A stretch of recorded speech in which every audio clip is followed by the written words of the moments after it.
RPR recording studio के नव नव ऑडियो वीडियो देखवा और सुनवा के लिए चैनल के सब्सक्राइब करो और बेल आइकन के जरूर दबाओ। बोलो बोलो देवघर वाले बाबा की। एखन अपने सब सुन रहल छी RPR रिकॉर्डिंग स्टूडियो के भक्तिमय प्रस्तुति। यो बाबा भक्त के यहाँ दर पर बुलाबै छी, चिलम से धुआं उड़ाबै छी ना।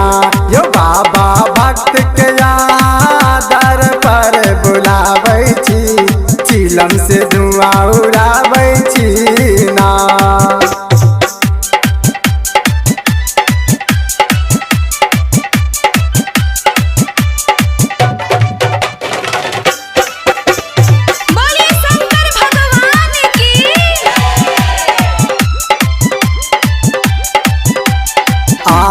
बसहा बैल पर सवार आके नाग करे पुपकार। यहाँ बसहा बैल पर सवार, आहा बसहा बैल पर सवार आके नाग करे पुपकार। आहा जोगिया यहाँ जोगिया मत बाला बाबा बनल छी, चिलम से धुआं उड़ाबै छी ना। यो बाबा भक्त के यहाँ दर पर बुलाबै छी, चिलम से धुआं उड़ाबै छी ना।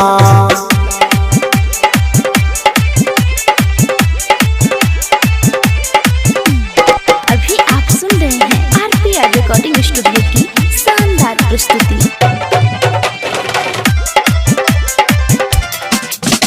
जटा सा बहैया गंगा के धार, सुनियो बाबा हमर पुकार। जटा सा बहैया गंगा के धार,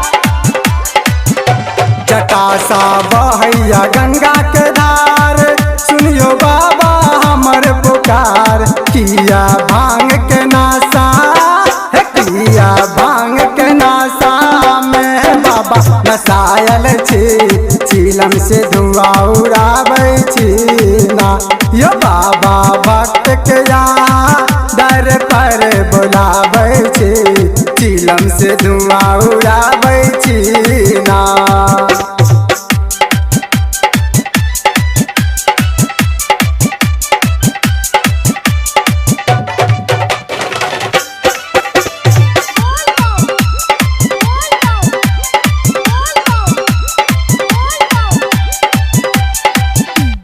शिव के करू सब गुणगान, हुनकर महिमा छै महान। शिव के करू सब गुणगान,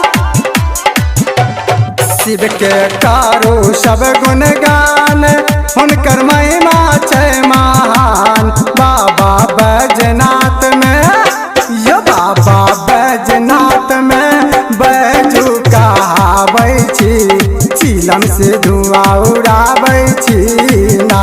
यो बाबा भक्त के यहाँ दर पर बुलाबै छी, चिलम से धुआं उड़ाबै छी ना।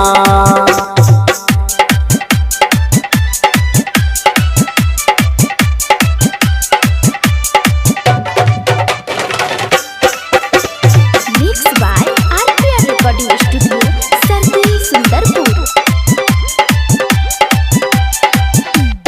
गुंजय बोलबम के जयकार, करते भोला जी बेड़ा पार। गुंजय बोलबम के जयकार, गुंजय बोलबम के जयकार, करते भोला जी बेड़ा पार। बाबा फूलचन पर, या बाबा फूलचन पर अखिया किया न खोलै छी, चिलम से धुआं उड़ाबै छी ना। यो बाबा भक्त के यहाँ दर पर बुलाबै छी, चिलम से धुआं उड़ाबै